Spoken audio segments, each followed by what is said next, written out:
Assalamu alaikum dear students. My name is Musa Kalim Azimi and you are watching Musa Azimi Education Channel Reviving the Teaching Concepts. Last class में dear students हमने start किया था Karachi board second year physics का chapter number 17 the advent of modern physics, और हमने बिल्कुल शुरू में उसमें एक थोड़ा सा डिफरेंस या कंपैरिजन पढ़ा था between classical and modern physics. और हमने ये कहा था कि मॉडर्न फिजिक्स उस वक्त वजूद में आई जब दो सर्टेन कंडीशंस में क्लासिकल फिजिक्स को हम अप्लाई नहीं कर पा रहे थे या क्लासिकल फिजिक्स से सही रिजल्ट्स हमें नहीं मिल रहे थे। First condition is when we come across with objects travelling with very high velocity such as their velocity is comparable to that of the light speed. और दूसरा हमने उसमें पढ़ा था कि उन ऑब्जेक्ट्स को स्टडी करते हुए क्लासिकल फिजिक्स को अप्लाई नहीं किया जा सकता जो कि बहुत स्मॉल साइज के ऑब्जेक्ट्स होते हैं, जैसे कि एटम्स, मॉलिक्यूल्स या एटॉमिक पार्टिकल्स, इलेक्ट्रॉन, प्रोटॉन या दूसरे न्यूक्लियॉन्स। वहाँ पे हम जो अप्लाई करते हैं दैट इज क्वांटम मैकेनिक्स या क्वांटम फिजिक्स। और हाई स्पीड जोन में या हाई स्पीड पार्टिकल्स पे थ्योरी ऑफ रिलेटिविटी के फॉर्मूले लगाए जाते हैं। फिर हमने उसमें दो इम्पॉर्टेंट लॉज पढ़े थे।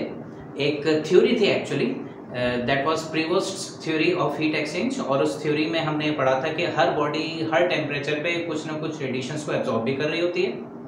सेकेंडली ये दूसरा अहम पोस्टुलेट जो हमने पढ़ा था वो ये था कि हर बॉडी हर टेम्परेचर पे कुछ ना कुछ रेडिएशंस को एमिट भी कर रही होती है। कभी एब्जॉर्प्शन ज़्यादा, कभी एमिशन ज़्यादा, ये बॉडी के टेम्परेचर पे डिपेंड करता है। बॉडी के टेम्परेचर पे डिपेंड करता है, सराउंडिंग के टेम्परेचर पे डिपेंड नहीं करता। ठीक है, यानी कि किस टेम्परेचर पे बॉडी ने एमिट ज़्यादा करना है या किस टेम्परेचर पे बॉडी ने एब्जॉर्ब ज़्यादा करना है, ये बॉडी के अपने टेम्परेचर पे मुनहसर होता है कि उस बॉडी में से उस वक्त एब्जॉर्प्शन ज़्यादा होगी या एमिशन ज़्यादा होगी। ठीक है, फिर हमने उसमें एक बहुत ही इंपॉर्टेंट लॉ पढ़ा था दैट वाज किरचॉफ्स लॉ, जिससे बहुत ही दो ज़बरदस्त कंक्लूजन सामने आए थे। किरचॉफ लॉ हमें ये बताता है कि a good absorber is also a good emitter. वो बॉडी जो बहुत ज़्यादा रेडिएशंस को एब्जॉर्ब करती है वो बहुत ज़्यादा रेडिएशंस को एमिट भी करती है। इसी तरह से जो बॉडी कम रेडिएशंस को एब्जॉर्ब करेगी वो कम रेडिएशंस को एमिट करेगी, और जो सारी रेडिएशंस को एब्जॉर्ब करेगी वो सारी ही रेडिएशंस को एमिट भी करने की सलाहियत रखती है। और ऐसी एक बॉडी को हमने एक अच्छा सा नाम दिया था, हमने उसका नाम दिया था ब्लैक बॉडी। तो ब्लैक बॉडी की जो डेफिनेशन बनती है वो क्या बनती है कि ये एक ऐसी आइडियल बॉडी है जो कि किसी भी टेम्परेचर पे किसी भी एंगल से कोई से भी रेडिएशन इसके ऊपर अगर फॉल कर रही होगी या इंसिडेंट हो रही होगी ये उसको क्या कर लेगी, एब्जॉर्ब कर लेगी। 100 रेडिएशंस अगर इस पे फॉल करेंगी तो ये 100 की 100 रेडिएशंस को एब्जॉर्ब कर लेगा, यानी कि इसकी जो एब्जॉर्प्शन है वो फुल है, means 100% absorption. A body which absorbs all the, यानी कि 100% of the radiations falling on it at all temperatures and at all incident angles, किसी भी एंड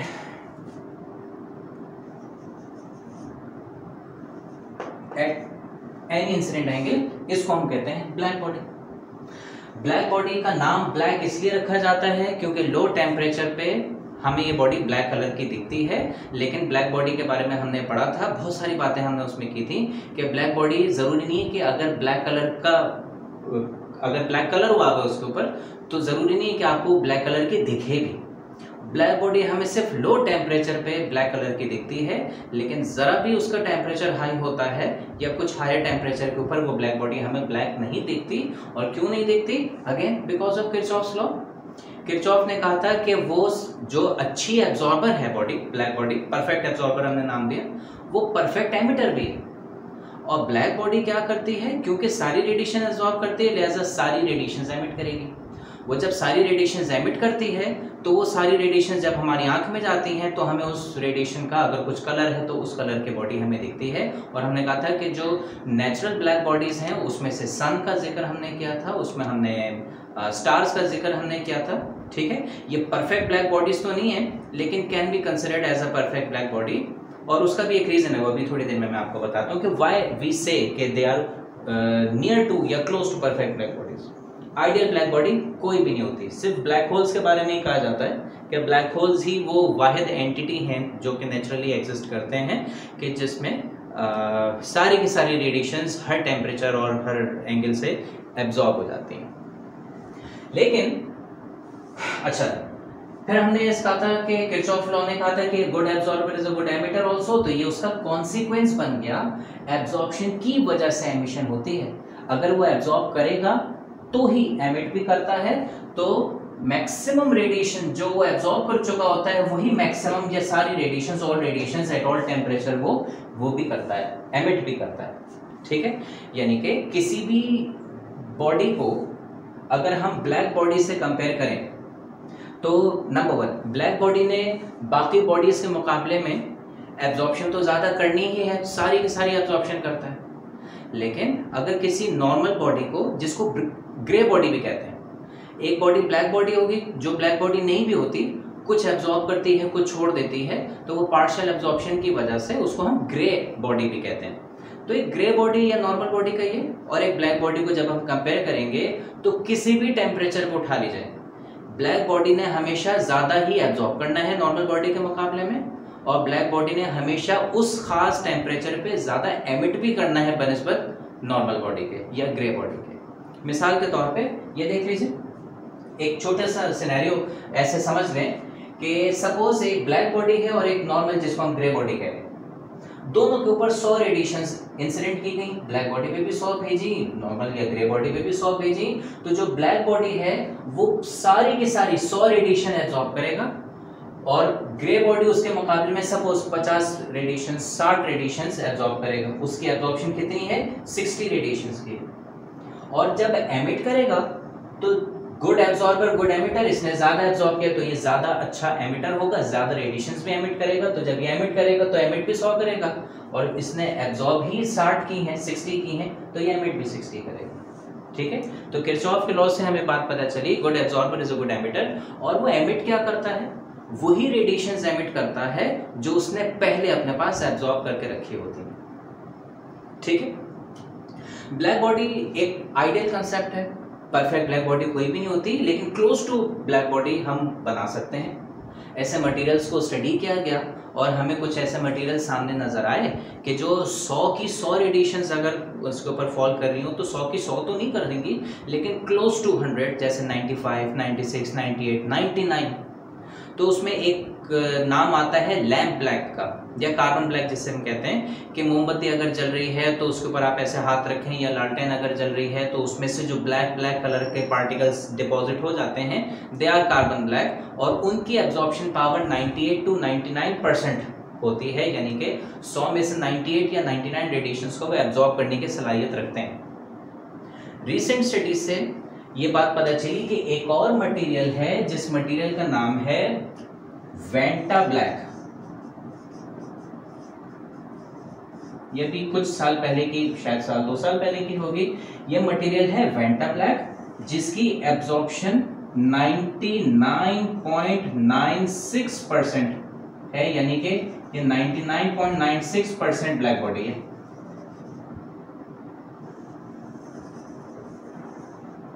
ठीक है, 100 रेडिएशन इस पे डालेंगे तो 99.96% रेडिएशन इसमें आपको नजर आ रहे हैं, so close to perfect black body, vantablack ये मटेरियल निकाला है। Anyways, if you want to form a black body and study a black body, laboratory में अगर किसी ब्लैक बॉडी को हम बनाना चाहें, पढ़ना चाहें, तो हम क्या करते हैं? It's not that difficult to construct a close to perfect black body. एक हॉलो कैविटी ले लें, मेटल की ले लें, ठीक है, किसी भी शेप में, नॉट नेसेसरी स्फेरिकल शेप, किसी भी शेप में, वो रेगुलर भी हो सकती है और इस तरह की इरेगुलर भी हो सकती है। एक हमने हॉलो मेटालिक कैविटी ली, उसके अंदरूनी साइड के ऊपर हमने ऐसे अच्छे एब्जॉर्बर लाइक लैम्प ब्लैक वगैरह उसकी हमने लेयरिंग कर दी, ठीक है, और दरमियान की ये कुछ थोड़ी सी डिफरेंट सी फॉर्मेशन का हमने कहा था। ये करते हैं, क्यों करते हैं? ये इसलिए करते हैं ताकि कोई भी रेडिएशन इसमें अगर आएगी तो यहाँ आ जाएगी, यहाँ से रिफ्लेक्ट होके चलो उधर चलेगी, इधर से रिफ्लेक्ट होके इधर, इधर से इधर, इधर से इधर, मतलब वो मुख्तलिफ रिफ्लेक्शन अंदर ही अंदर करेगी। ये इतना छोटा सा रास्ता होता है कि इस आने वाली रे का जब रिफ्लेक्शन होती है तो उसकी जाने की पॉसिबिलिटी बहुत कम होती है, बाहर निकलने की, यानी कि रिफ्लेक्ट होने की पॉसिबिलिटी बहुत कम होती है। रे इसके अंदर अगर आएगी तो एब्जॉर्ब हो जाएगी, और ये वाली रे जो कि हमने पढ़ा था कि सीधी सीधी रे अगर कोई आती है तो टकराने के बाद सीधे सीधे निकल जाती है, angle i equals to angle r, law of reflection, तो यहाँ पे भी तो रिफ्लेक्शन हो रही है। ये लॉ ऑफ रिफ्लेक्शन सिर्फ लाइट के लिए नहीं होते, हर इलेक्ट्रोमैग्नेटिक रेडिएशन के लिए होंगे। तो ये जो रेडिएशन आ रही है इनमें भी ऐसे ही होगा। तो ये रे यहाँ से टकरा के बाहर ना निकल जाए, तो हमने इसके लिए फॉर्मेशन ऐसे कर ली कि यहाँ जब ये रे कोई ऐसी आके टकराएगी लाइक दिस सपोज, तो अब ये वाली रे यहाँ का नॉर्मल बनेगा, इस नॉर्मल के हिसाब से ये एंगल आई है तो ये एंगल आर होगा, ये यहाँ पे निकल जाएगी, यहाँ निकल जाएगी, तो फिर यहाँ से ऐसे ऐसे से फिर ऐसे ऐसे से फिर ऐसे इस तरह से टकराते टकराते फिर वही अंदर ही अंदर रिफ्लेक्शन पे रिफ्लेक्शन, यानी कि इतनी रिफ्लेक्शन करेगी कि हर रिफ्लेक्शन में रेडिएशन एब्जॉर्ब करते करते करते करते ये पूरी रेडिएशन इसके अंदर एब्जॉर्ब हो जाएगी। तो जो रे आपने भेजी वो इसके अंदर ही एब्जॉर्ब होगी इन वॉल्स में इस मटेरियल के साथ। ठीक है, अब इस से जब हम जरा सा इसका टेम्परेचर, सपोज ये ब्लैक बॉडी इक्विलिब्रियम में आ गई, यहां से काम के बाद इक्विलिब्रियम में आने का मतलब क्या है, इस रेडिएशन का जो ब्लैक बॉडी के अंदर मौजूद है और वॉल्स ऑफ द कैविटी का टेम्परेचर कैसा हो गया, एक हो गया, सेम हो गया। तो ऐसी सूरत में जब ये अच्छा एब्जॉर्ब, इसने सारी रेडिएशन को एब्जॉर्ब कर लिया, अब थोड़ी देर के बाद अगर हमने इसको उसी जगह रहने दिया तो रेडिएशन तो मुसलसल इसमें आ रही होंगी, और जब ये एब्जॉर्ब कर रहा होगा शुरू में तो उसका टेम्परेचर राइज कर रहा होगा। एक वक्त आएगा कि इक्विलिब्रियम आ गया कि ये रेडिएशन से इस वॉल का टेम्परेचर मजीद बढ़ना बंद हो गया। रेडिएशन तो अभी भी आ रही है क्योंकि ब्लैक बॉडी एब्जॉर्ब तो करेगा, एब्जॉर्ब करना बंद नहीं करेगा, टेम्परेचर बढ़ना बंद हो गया। इसका क्या मतलब, थर्मल इक्विलिब्रियम आ गया। कैसे आ गया, थोड़े टाइम के बाद ये जितनी भी एनर्जी इसमें देगा, एक वक्त आएगा कि दोनों की एनर्जी सेम हो जाएगी, जितनी एनर्जी लेके आएगी, जब ये सारी एनर्जी इसमें एब्जॉर्ब हो रही है तो जाहिर है रेडिएशन एंटर होते होते इसके ऊपर पढ़ते पढ़ते इनका टेम्परेचर सेम हो गया। आपने अभी भी उसको उस जगह से नहीं हटाया, यानी कि रेडिएशन अभी भी आ रही है, रेडिएशन आ रही है, एनर्जी आ रही है, एनर्जी आ रही है, एब्जॉर्ब हो रही है, तो टेम्परेचर तो जैसे पहले बढ़ रहा था इक्विलिब्रियम आने से पहले अभी भी बढ़ना चाहिए। लेकिन हम देखते हैं कि इसका टेम्परेचर थर्मल इक्विलिब्रियम अचीव होने के बाद रेडिएशन एब्जॉर्ब करने के बावजूद नहीं बढ़ता, टेम्परेचर इसका कांस्टेंट हो जाता है। तो कांस्टेंट होने का वाहिद मतलब जो समझ में आता है वो ये कि रेडिएशन जो ये एब्जॉर्ब कर रहा है, एनर्जी अपने अंदर ले रहा है, लेकिन टेम्परेचर नहीं बढ़ रहा, तो इसका मतलब ये है कि जितनी एनर्जी इसने एब्जॉर्ब की है ये साथ साथ उतनी एनर्जी एमिट भी कर रहा है। अगर इसने 10 एनर्जी एब्जॉर्ब की है तो इसका टेम्परेचर अकॉर्डिंगली बढ़ जाना चाहिए, 10 बढ़ जाना चाहिए, लेकिन नहीं बढ़ा। इसका मतलब है कि इसने 10 एनर्जी रेडिएट भी कर दी होगी, 10 एनर्जी इसने एमिट भी कर दी होगी, and this is very well in accordance of Kirchhoff's law कि जो एब्जॉर्ब करता है वो फिर रेडिएट भी करता है। तो यहाँ से जब थर्मल इक्विलिब्रियम अचीव हो जाएगा तो उसके बाद से फिर एमिशन भी ज़्यादा होना शुरू हो जाएंगी, एमिशन उससे पहले भी होती है, इसके बाद ज़रा ज़्यादा होना शुरू हो जाएंगी और वाज़ेह हो जाएंगे एमिशन। ठीक है, तो इसी रेडिएशन के पोर्शन से ये जो कैविटी के अंदर ये जो ओपनिंग सी बनी हुई, इसी ओपनिंग से बाहर निकलेंगी, रिफ्लेक्ट होने वाली अंदर रह जाएगी, वो नहीं बाहर निकल सकती। यानी कि समझे वो रे आई और गायब, अब सन्नाटा, ब्लैक बॉडी से कुछ नजर नहीं आ रहा। फिर एक मोमेंट आया कि इसमें से कुछ रेस निकलना शुरू हुई, आपने कोई रे अभी इसमें से जो भी निकलेगी वो एंटर होने वाली रे नहीं निकलेगी, याद रखिएगा। यानी कि आप ये कहें कि जो रे आई वही बाहर निकल गई, नो, जो रे आई अगर वही बाहर निकल गई तो ये तो रिफ्लेक्शन हो गया, और ब्लैक बॉडी अगर रिफ्लेक्ट कर रही है तो वो ब्लैक बॉडी कहाँ रही, परफेक्ट ब्लैक बॉडी तो नहीं रही वो। ठीक है, तो जो रेस ने एब्जॉर्ब की उसके अलावा जो पहले से एब्जॉर्ब शुदा रेज होती हैं ये वो एमिट करता है, और ब्लैक बॉडी से जितनी भी रेडिएशंस एमिट होंगी उन एमिटेड रेडिएशंस को पढ़ा गया, उनको स्टडी किया गया।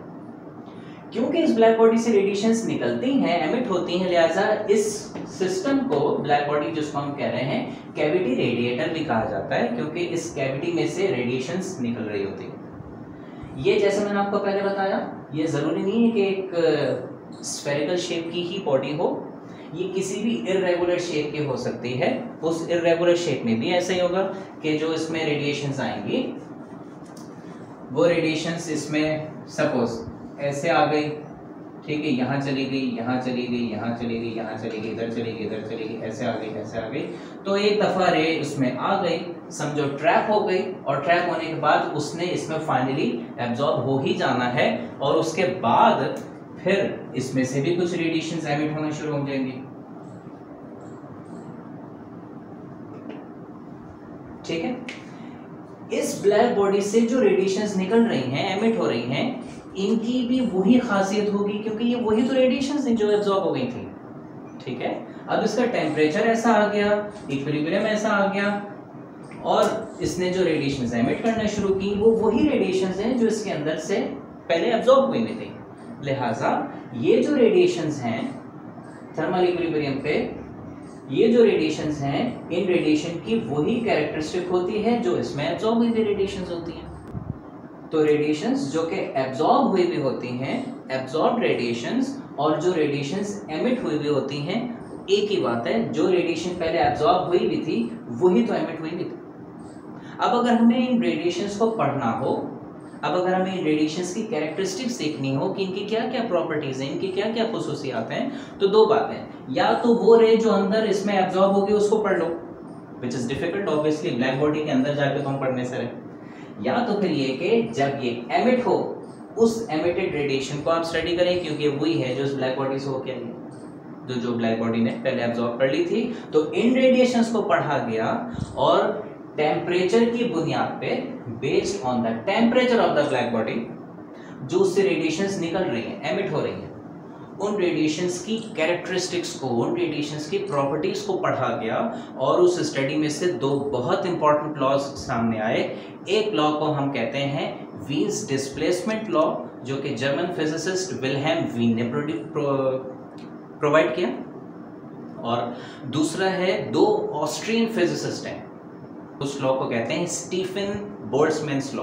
जोसेफ स्टीफन एक साइंटिस्ट हैं, लुडविग बोल्ट्जमैन दूसरे साइंटिस्ट हैं। दोनों ये दो जो लॉज हैं, स्टीफन बोल्ट्जमैन लॉ और वीन्स डिस्प्लेसमेंट लॉ, इनको हम अभी स्टडी करते हैं और फिर अपनी पढ़ाई को आगे बढ़ाते हैं। तो वीन्स डिस्प्लेसमेंट लॉ पढ़ने से पहले मैं आप लोगों को एक हमारी डेली लाइफ की ऑलमोस्ट ही सही एक ऑब्जर्वेशन है जिसकी तरफ आपकी तवज्जो दिलाना चाहूँगा। इमेजिन कीजिए एक 60 वाट का या 100 वाट का 100 वाट का एक बल्ब हमारे पास है, ठीक है, और उस बल्ब को हमने एक वेरिएबल वोल्टेज सोर्स से, एक ऐसी सोर्स से वोल्टेज की जिससे हम वोल्टेज को कम ज़्यादा कर सकते हैं, हमने उसको कनेक्ट किया। ठीक है, जब हम उसका वोल्टेज नहीं प्रोवाइड करते या जब हम उसको कोई वोल्टेज नहीं देते तो बल्ब का फिलामेंट हमें ऑफ महसूस होता है, ऑफ नज़र आता है। जब हम उसका आहिस्ता आहिस्ता वोल्टेज बढ़ाते हैं, सपोज हमने 0 से बढ़ा के उसका वोल्टेज 20 कर दिया, तो हमें वो अभी भी ऑफ नजर आता है, यानी कि ये वोल्टेज आ गया और यह फिलामेंट के कलर को हम डिस्कस करेंगे। ठीक है, यानी कि नो कलर, ऑफ कंडीशन में। जब हम 20 से, मैं ग्राफ एक अंदाजे से बता रहा हूं ऐसे समझाने के लिए, ये कैलकुलेटेड वैल्यूज नहीं है मेरी।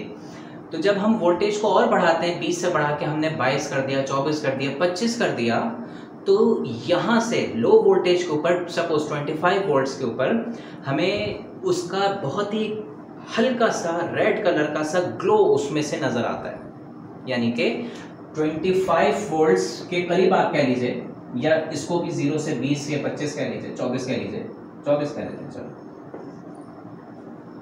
25 वोल्ट पे जैसे हम इसको लेके आते हैं, बहुत ही माइनर सा हल्का सा रेड ग्लो, फेंट सा रेड, हमें जिसे हम डल रेड कहते हैं, वो हमें नजर आता है। ठीक है, ये रेड कलर का नजर आता है फिलामेंट। ठीक है, 25 से बढ़ाते बढ़ाते हमने 30 कर दिया, 30 से 40 कर दिया, तो 40 वोल्ट तक वो रेड, डल रेड से जरा ब्राइट रेड हो जाता है।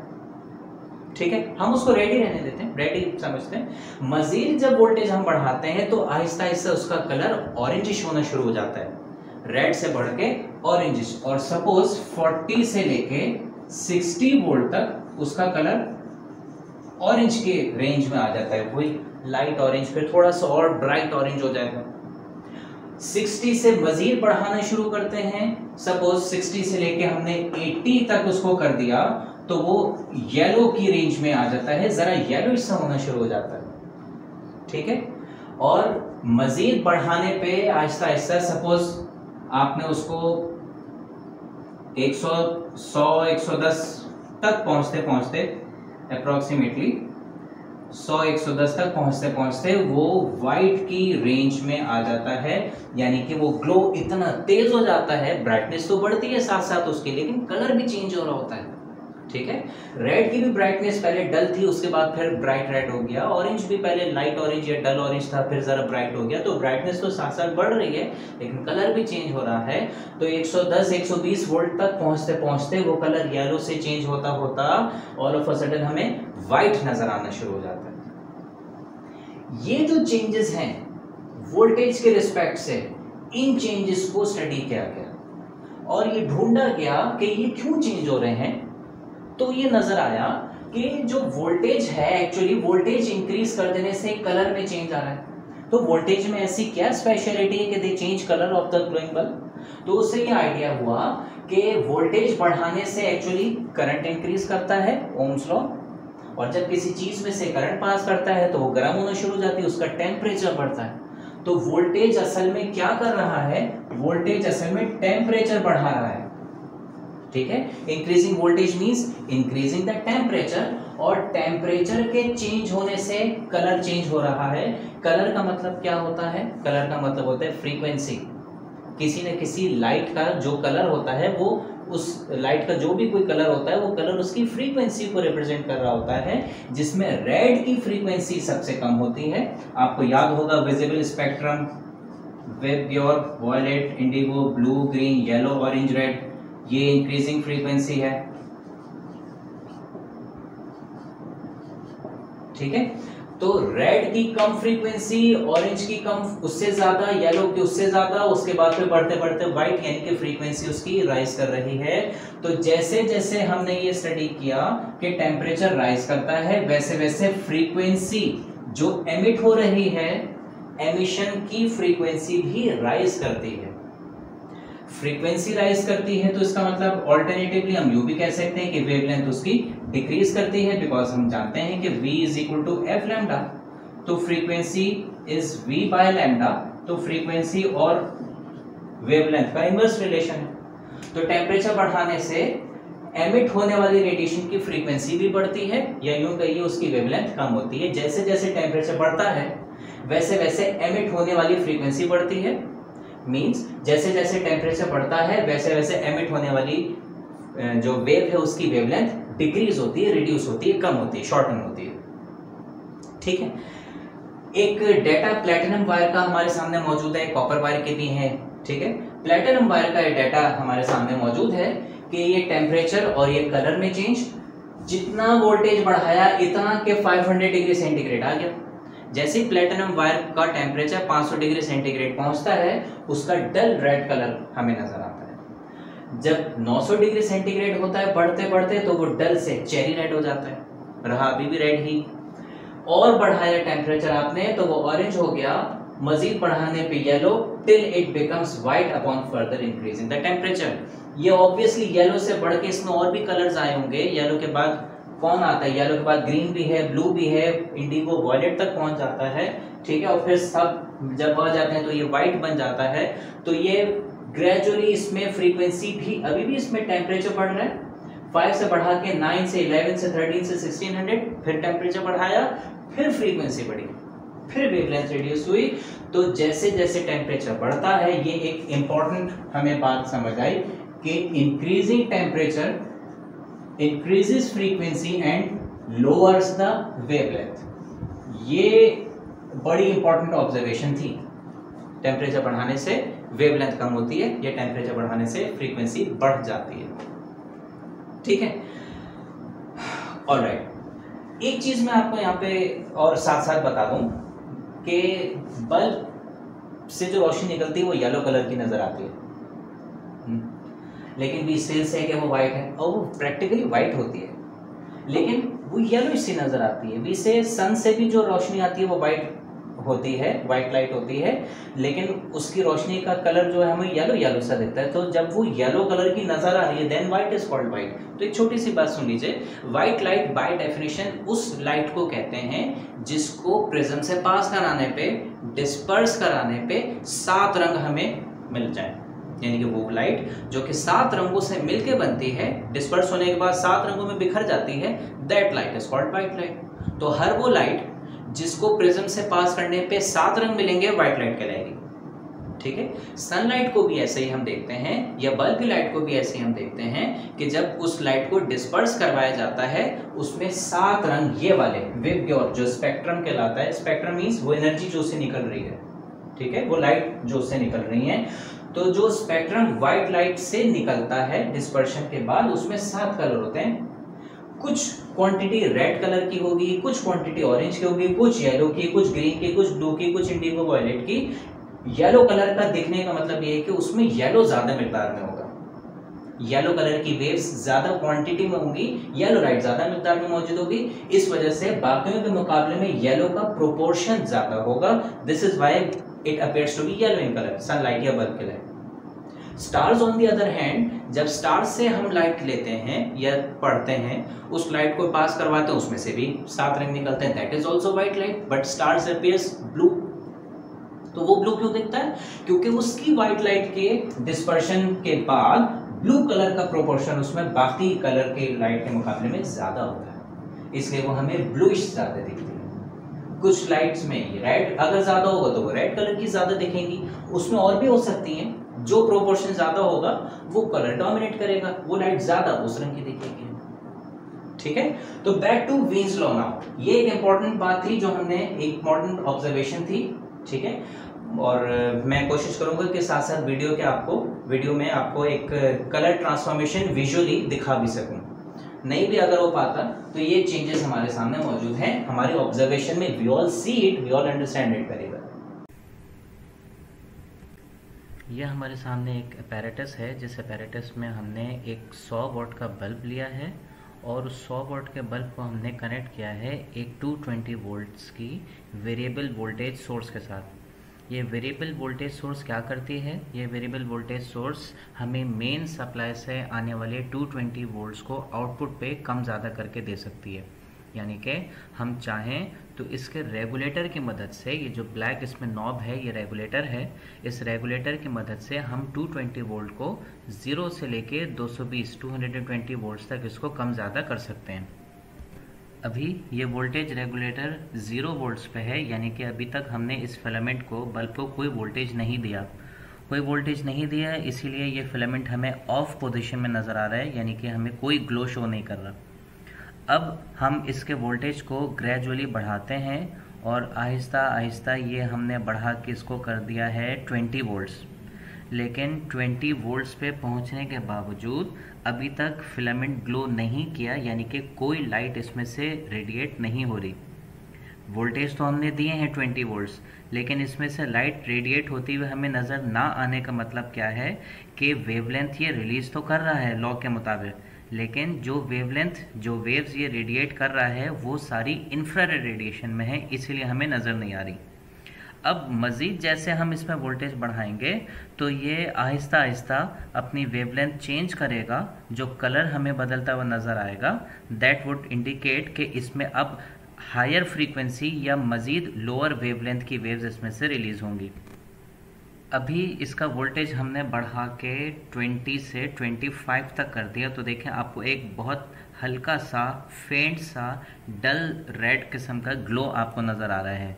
ये ग्लो नज़र आने का मतलब ये है कि अब इसमें से जो वेवलेंथ रिलीज हो रही हैं उसमें विजिबल वेवलेंथ भी मौजूद है रेड कलर की। रेड से बदलते बदलते देखें ये ऑरेंज सा नज़र आना शुरू हो गया है। ये ऑरेंज नज़र आने का मतलब ये है कि अब इसने ऑरेंज कलर की लाइट रिलीज़ करना शुरू की है।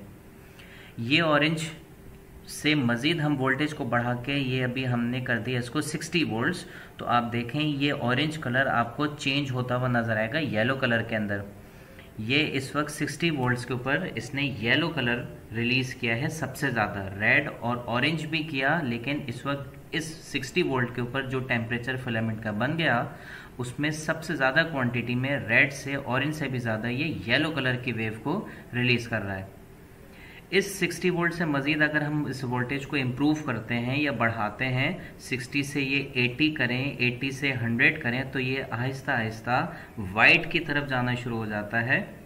और ये देखें तकरीबन 110 वोल्ट पे पहुंचते पहुंचते इसका कलर चेंज होता हुआ आपको नज़र आया और ये वाइट की तरफ पहुंच गया।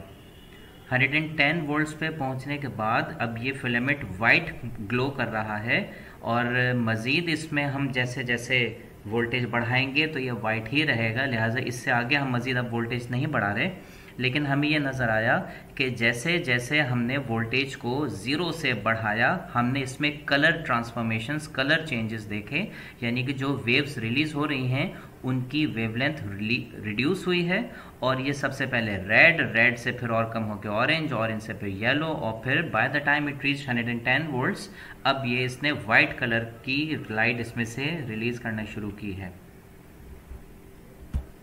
Now back to Wien's law, Wien's displacement law. Wilhelm Wien ने, जैसे कि हमने बात की कि ब्लैक बॉडी से जो किसी खास टेम्परेचर पे ब्लैक बॉडी से जो रेडिएशंस निकलती हैं उन रेडिएशंस की कैरेक्टरिस्टिक्स को पढ़ने की उन्होंने कोशिश की, ठीक है। And what he found the same thing जो भी हमने देखा कि जैसे जैसे किसी ब्लैक बॉडी का टेम्परेचर बढ़ता है उसमें से जो वेव्स निकलती हैं वो भी तरह तरह की निकलती हैं और उसका कलर चेंज होता रहता है। कलर का चेंज किस बात को शो करता है? फ्रीक्वेंसी के चेंज को या वेवलेंथ के चेंज को, ठीक है। तो उन्होंने भी फिर क्या किया, किसी ब्लैक बॉडी से जो रेडिएशंस एमिट हो रही होती हैं किसी खास टेम्परेचर पे, सपोज एक ब्लैक बॉडी है उसका टेम्परेचर उन्होंने रखा 100, ठीक है। उस 100 टेम्परेचर को उन्होंने देखा उसमें से कुछ ना कुछ रेडिएशंस निकल रही होंगी, ठीक है। तो उस टेम्परेचर पे जो रेडिएशंस उसमें से एमिट हुई उन रेडिएशंस की दो क्वांटिटीज के दरमियान उसने ग्राफ बनाया, ठीक है। एक ग्राफ उन्होंने लिया वेवलेंथ,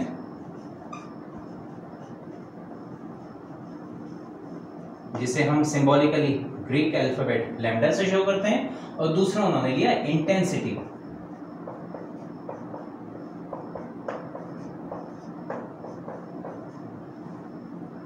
ठीक है।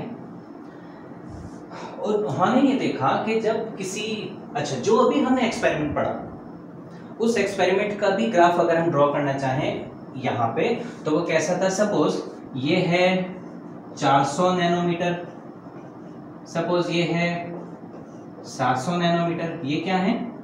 ये जो विजिबल वेवलेंथ्स हैं उसकी वेवलेंथ है, विजिबल वेव्स हैं, ये विजिबल रेडिएशंस हैं उनकी वेवलेंथ है। तो रेड कलर की वेवलेंथ सबसे ज्यादा 700 नैनोमीटर होती है या 0.7 माइक्रोमीटर, और रेड की वेवलेंथ वॉयलेट की वेवलेंथ सबसे कम, फ्रीक्वेंसी सबसे ज्यादा और सबसे कम वेवलेंथ कितनी होती है? 0.4 माइक्रोमीटर या 400 नैनोमीटर। याद कीजिए उस एक्सपेरिमेंट को अभी हमने देखा था, क्या देखा था? हमने देखा कि जब वोल्टेज नहीं देते ऑफ नजर आता है और जब टेम्परेचर थोड़ा सा बढ़ाते हैं 20-25 वोल्ट तक तो भी वो फिलामेंट हमें ग्लो करता हुआ नजर नहीं आता। तो क्या उस टाइम पे हमें उसमें से रेडिएशंस नहीं मिल रही होंगी? टेम्परेचर तो दे रहे हैं उसको, वो गर्म तो हो रहा है, हीट लाजमी रिलीज कर रहा होगा, रेडिएशंस लाजमी उसमें से निकल रही होंगी। नजर ना आने का मतलब ये है कि वो नजर आने वाली रेंज से बाहर होंगी, इंफ्रारेड रेंज में होंगी। तो वो कुछ इस तरह से चलते चलते ऐसे होगा। इसका क्या मतलब? ये बहुत सारी वेवलेंथ्स हैं, ठीक है, और इस वेवलेंथ की इंटेंसिटी सबसे कम होगी या कम होगी, फिर इस वाली की उससे ज्यादा, फिर इस वाली की इससे ज्यादा, इस वाली की इससे ज्यादा और इसकी सबसे ज्यादा। और वेवलेंथ कम हुई तो इंटेंसिटी कम होना शुरू हुई, और वेवलेंथ कम हुई तो इंटेंसिटी मजीद कम। फिर एक वक्त आया कि एक वेवलेंथ ऐसी आ गई कि जिसके बाद मजीद कोई इंटेंसिटी हमें मिलना बंद हो गई। ये जो हमें ग्राफ मिला, सपोज ये था 20 वोल्ट वाला, ठीक है।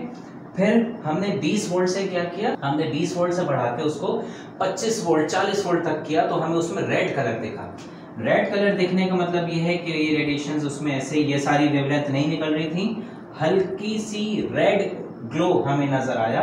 तो इसका मतलब है अब जो रेडिएशंस उसमें निकल रही होंगी वो 700 नैनोमीटर वाली वेवलेंथ को इंक्लूड करेंगी। तो फिर उसमें से कुछ ऐसा और निकल के, या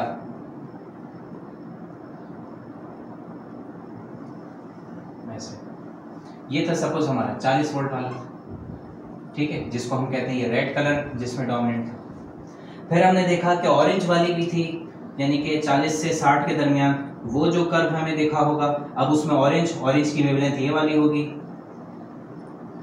ये नजर आया ऐसे, ठीक है, ये हो गया 60 वोल्ट, इसको हम ऑरेंज कह देते हैं। फिर आया उसमें येलो वाला, येलो सपोज ये हो गया,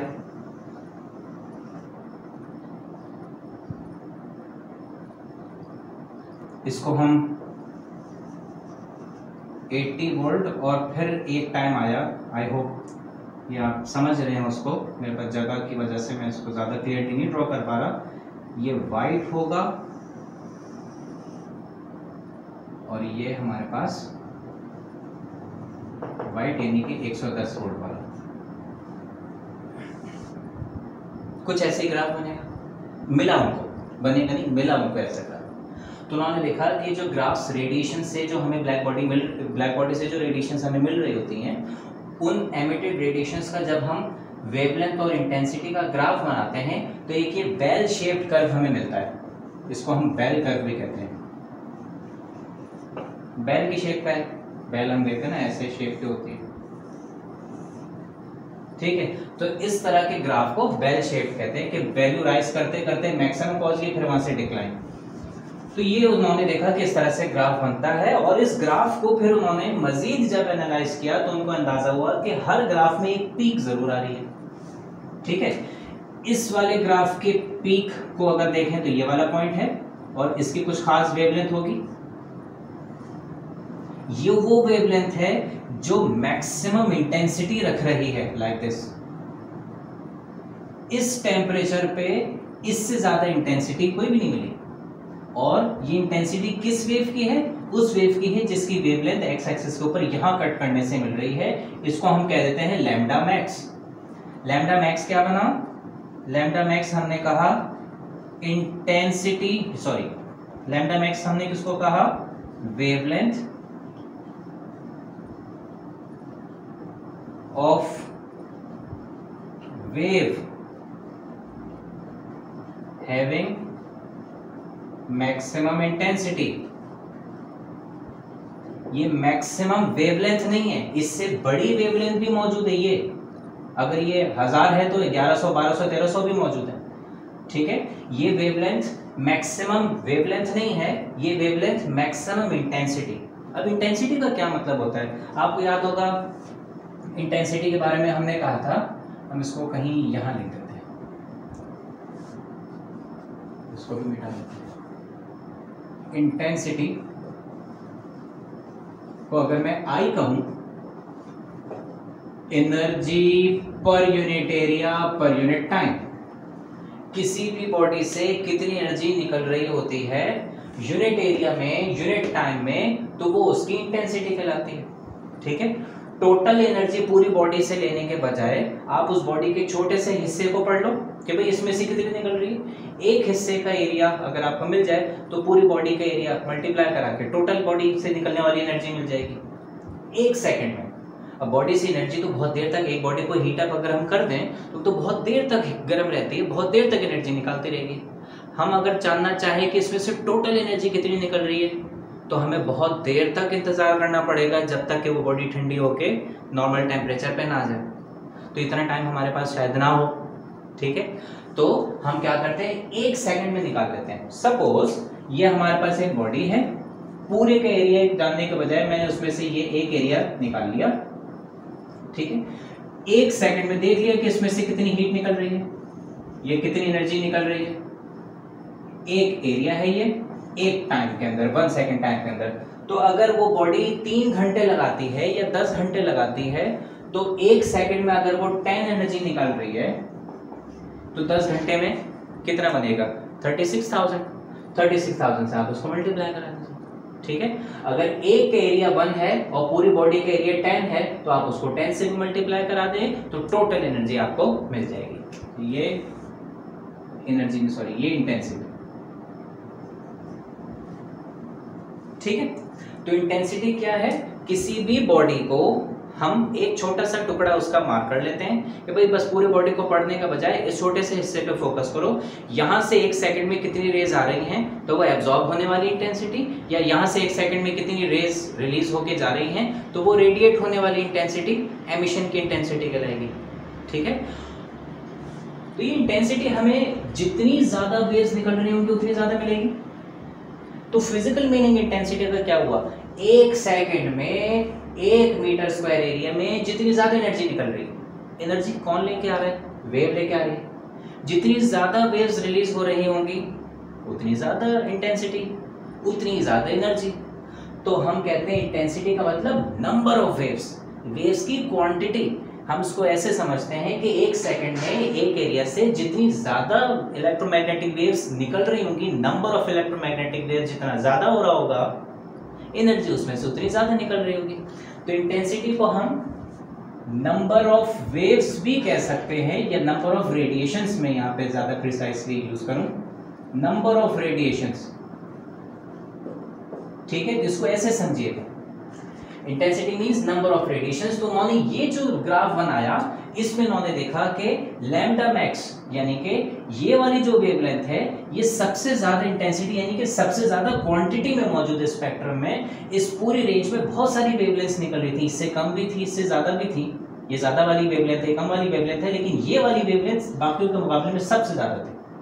अगर 100 वेव्स निकल रही थी तो इस वाली वेवलेंथ की 80 वेव्स होंगी, इस वाली की 5, इस वाली की 3, इस वाली की 1, इस वाली की 5, इस वाली की 3, इस वाली की 1, इस तरह से बाकी स्पेक्ट्रम में और वेव्स में इसको अगर देखा जाए तो ये सबसे ज्यादा क्वांटिटी में नजर आई हमको वेव्स इसमें।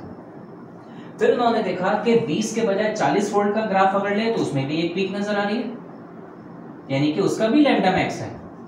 40 के बजाय 60 वोल्ट वाला देखें तो उसका भी लैम्डा मैक्स है, 80 वोल्ट वाला देखें तो उसका भी लैम्डा मैक्स है, इस वाले को देखें तो इसका भी लैम्डा मैक्स है। तो हर वेव का हमें इस तरह से एक लैम्डा मैक्स नजर आया।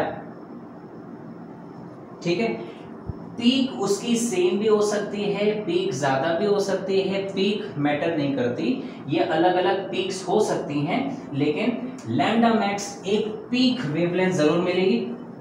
ठीक है, और दूसरे उस पीक वेवलेंथ के साथ साथ हमें नजर ये आएगा एक चीज, चले वो मैं अभी आपको जरा क्लियर ग्राफ बना दूं तो उसके बाद फिर उसमें वो चीज आपको दिखाऊंगा। सबसे इंपॉर्टेंट जो वीन डिस्प्लेसमेंट लॉ कहलाता है। जनाब, व्हाट विल्हेम वीन ऑब्जर्व, उन्होंने देखा कि ब्लैक बॉडी से एक खास टेम्परेचर के ऊपर बहुत सारी रेज निकलती हैं। ये वेव्स, 2 इंपॉर्टेंट बातें उसमें उन्होंने देखी, ऑब्जर्व की कि ये रेज जो निकलती हैं वो एक तरह की नहीं निकलती, बहुत सारी तरह की रेज निकलती हैं, यानी कि बहुत सारी फ्रीक्वेंसीज की, बहुत सारी वेवलेंथ की वेव्स निकल रही होती हैं। पहली बात, ये वाली जो वेव्स निकल रही होती हैं ये अलग अलग क्वांटिटी में भी निकल रही होती हैं। किसी वेव की क्वांटिटी कम, किसी वेव की क्वांटिटी ज्यादा, किसी की क्वांटिटी सबसे ज्यादा। ठीक है, और उसको उन्होंने कुछ इस तरह से देखा कि इस वेव की, एक वेव है फॉर एग्जाम्पल, इस वेव की क्वांटिटी इतनी थी, इसकी क्वांटिटी इतनी थी, इसकी क्वांटिटी इतनी थी, इसकी क्वांटिटी इतनी थी, इसकी क्वांटिटी इतनी थी, इस वाली वेवलेंथ की क्वांटिटी इतनी थी, इस वाली वेवलेंथ की क्वांटिटी इतनी थी। अब फिर जब उन्होंने इसको प्लॉट किया, प्लॉट करने के बाद उन्होंने देखा इन सबको अगर मिला दें,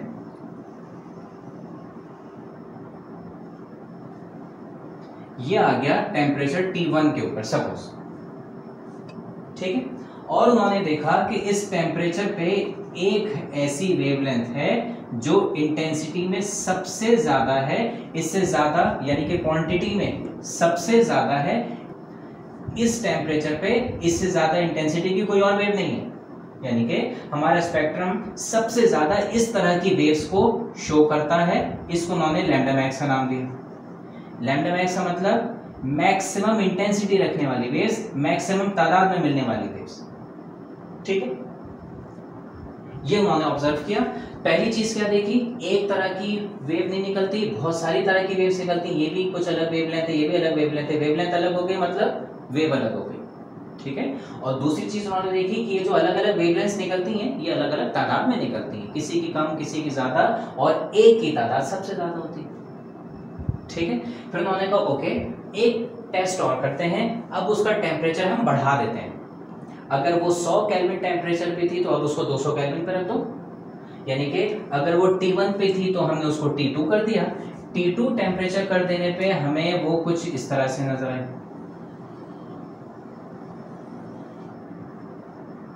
ये टेम्परेचर उसका T2 हो गया, इसको मैं टेम्परेचर T1 कह देता हूं। ठीक है, क्या देखा कि T2 is greater than T1। अब जब इन्होंने इसमें देखा सेम वही ट्रेंड कि अलग अलग वेवलेंथ्स निकल रही हैं और अलग अलग तादाद में निकल रही हैं, इस वाली की तादाद कम, इसकी ज्यादा, इसकी ज्यादा, इसकी सबसे ज्यादा, फिर अलग अलग।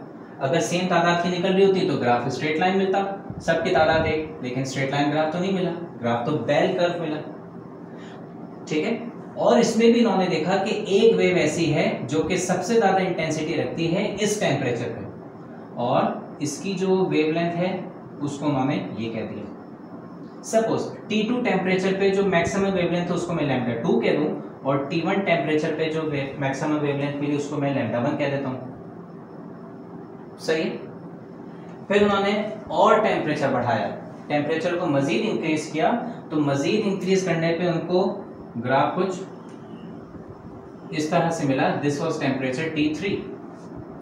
ये और आगे बढ़ेगा यकीनन। ठीक है, और इसमें उन्होंने देखा कि इसमें भी एक पीक वेवलेंथ हमें मिल रही है। मैक्सिमम वेवलेंथ लैम्डा मैक्स को हम पीक वेवलेंथ भी कहते हैं, हम इसको डोमिनेटिंग वेवलेंथ भी कहते हैं। ये λ3 हो गई। ठीक है, इसको हम पीक या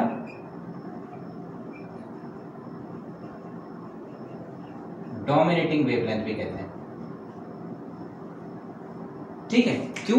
क्योंकि स्पेक्ट्रम में इनकी तादाद सबसे ज्यादा होती है, डोमिनेट कर रही होती है स्पेक्ट्रम में। तो ये उनको λ1 2 3 में भी एक रिलेशन नजर आया कि जैसे जैसे टेम्परेचर बढ़ाते हैं इंटेंसिटी बढ़ रही है, होना चाहिए इंटेंसिटी यानी कि नंबर ऑफ रेडिएशन। जितना टेम्परेचर बढ़ाओगे रेडिएशन और ज्यादा निकलेंगे। उसमें 100 टेम्परेचर पे 100 रेडिएशन निकली थी तो 200 पे और ज्यादा निकलेंगी, 300 पे और ज्यादा निकलेंगी, और उन रेडिएशंस में अलग अलग फ्रीक्वेंसीज हैं, अलग अलग वेवलेंथ्स हैं, और वो वेवलेंथ्स भी अलग अलग तादाद में हैं। लेकिन हर स्पेक्ट्रम में हर टेम्परेचर पे जो स्पेक्ट्रम मिल रहा है एक वेवलेंथ ऐसी है जो सबसे ज्यादा है। उस वेवलेंथ को पीक या डोमिनेटिंग वेवलेंथ का नाम दिया। और उन्होंने एक बड़ी इंटरेस्टिंग चीज नोट की कि जैसे जैसे टेम्परेचर बढ़ाते हैं, आपने T1 से बढ़ा के T2 कर दिया, T2 से बढ़ा के T3 कर दिया, वैसे वैसे जो वेव्स उसमें डोमिनेट कर रही होती हैं, पीक वेव्स होती हैं, उनकी फ्रीक्वेंसी भी बढ़ती रहती है। ये वेवलेंथ ऐसे बढ़ रही है तो मतलब यूं कम हो रही है, क्लोज टू ओरिजिन आ रही है ना। वेवलेंथ कम होने का मतलब ये कि फ्रीक्वेंसी बढ़ रही है। तो जैसे जैसे टेम्परेचर बढ़ता है वैसे वैसे एमिट होने वाली फ्रीक्वेंसीज की जो मैक्सिमम इंटेंसिटी है वो भी अलग अलग नजर आ रही है। अगेन रिफ्रेज में करूं इसको, जैसे जैसे टेम्परेचर बढ़ रहा है तो जो पीक पे मैक्सिमम इंटेंसिटी की जो वेव्स हैं उनकी फ्रीक्वेंसी भी बढ़ रही है। या वेवलेंथ की फॉर्म में अगर मैं बात करूं तो जैसे जैसे टेम्परेचर बढ़ रहा है वैसे वैसे पीक पे आने वाली वेवलेंथ घट रही हैं, रिड्यूस हो रही हैं, शॉर्टन हो रही हैं। So what he saw, Wilhelm Wien, was a very interesting observation. क्या कि as the temperature of the black body increases, the peak or the dominating wavelength displaces to a shorter value। तो जिसकी maximum intensity है उसकी wavelength और कम होती चली जा रही है। ठीक है, वेवलेंथ कम होने का मतलब क्या, उसकी फ्रीक्वेंसी बढ़ रही होगी। और वो चार्ट याद करें, वो चार्ट याद करें जो अभी प्लैटिनम वायर का हमने देखा था। टेम्परेचर बढ़ रहा था, उसका कलर हमें कैसे नजर आ रहा था, उसके कलर पहले रेड नजर आया, फिर ऑरेंज नजर आया। टेम्परेचर बढ़ाने पे रेड से ऑरेंज हो गया। ऑरेंज नजर आने का मतलब क्या है, बाकियों के मुकाबले में ऑरेंज सबसे ज्यादा तादाद में मौजूद होगा। रेड भी था, रेड से ही तो बढ़कर ऑरेंज हुआ, लेकिन अब वो रेड नजर नहीं आ रहा। क्यों? क्योंकि ऑरेंज की तादाद उससे कहीं ज्यादा हो गई है। ठीक है, फिर येलो हुआ, टेम्परेचर और बढ़ाया, वो येलो नजर आने लगा। क्यों? क्योंकि रेड से ऑरेंज से भी ज्यादा तादाद में येलो नजर आई। फिर ग्रीन नजर आने का मतलब ये होगा कि वो येलो, ऑरेंज, रेड सबके मुकाबले में ग्रीन ज्यादा होगा। ठीक है, ग्रीन से भी ज्यादा वेव्स उसमें निकल रही होंगी, ग्रीन से ज्यादा फ्रीक्वेंसी की वेव्स निकल रही होंगी, लेकिन ग्रीन की तादाद सबसे ज्यादा होगी। इसीलिए वो हमें ग्रीन कलर का नजर आ रहा है। तो यही चीज उन्होंने भी ऑब्जर्व की कि जैसे जैसे टेम्परेचर हम बढ़ाते हैं ब्लैक बॉडी का, वैसे वैसे उससे जो रेडिएशंस निकलती हैं उनमें एक रेडिएशन की सबसे ज्यादा इंटेंसिटी होती है और वो जो वेवलेंथ होती है वो रिड्यूस होती चली जाती है। जिसकी सबसे ज्यादा इंटेंसिटी, जिस वेव की सबसे ज्यादा हमें इंटेंसिटी तादाद नजर आएगी, उसकी वेवलेंथ पहले के मुकाबले में और कम होगी। तो जैसे जैसे टेम्परेचर बढ़ेगा वैसे वैसे डोमिनेटिंग वेवलेंथ कम होगी या डोमिनेटिंग फ्रीक्वेंसी बढ़ेगी। तो ये उनका लॉ था। क्या लॉ था कि as temperature of the black body increases the dominating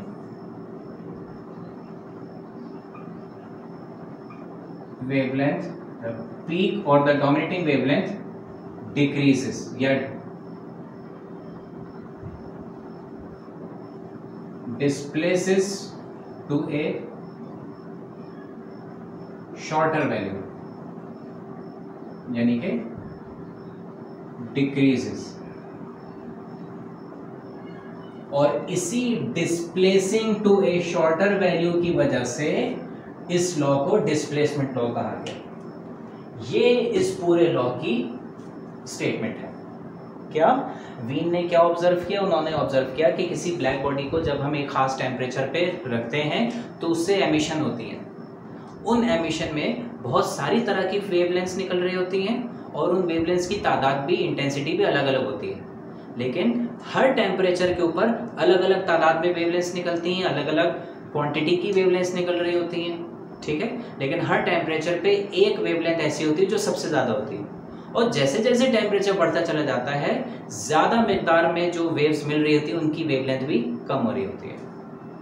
अगर लो टेम्परेचर के ऊपर रेड कलर की वेव ज़्यादा थी तो थोड़ा सा और बढ़ा देंगे तो अब येलो की ज़्यादा नजर आएंगी। मजीद टेम्परेचर बढ़ाने पे शायद ग्रीन की ज़्यादा नजर आ जाए और बढ़ाने पे वॉयलेट की नजर आ जाए। तो ये टेम्परेचर बढ़ाने से वेवलेंथ का कम होना, पीक वेवलेंथ की बात मैं कर रहा हूँ। पीक वेवलेंथ यानी कि मैक्सिमम इंटेंसिटी रखने वाली वेव्स का कम होना, this is termed as Wien's displacement law, ठीक। फिर उन्होंने कहा कि कुछ तो सिमिलरिटी लग रही है, टेम्परेचर बढ़ रहा है, वेवलेंथ कम हो रही है, लेकिन ये किस रिस्पेक्ट से कम हो रही है?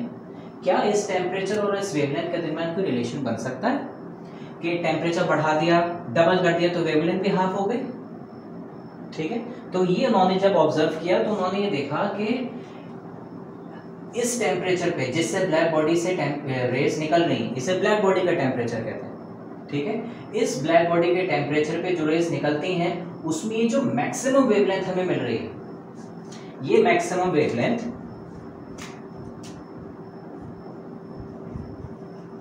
इस ब्लैक बॉडी के टेम्परेचर के इनवर्सली प्रोपोर्शनल है। इंक्रीजिंग टेम्परेचर डिक्रीजिंग वेवलेंथ, यानी कि T3 बड़ा है तो लैम्डा 3 छोटा है, T2 उससे बड़ा है तो लैम्डा 2 उससे छोटा है, T1 सबसे छोटा है तो उस पर मिलने वाली जो वेव्स हैं वो सबसे बड़ी है, ठीक है।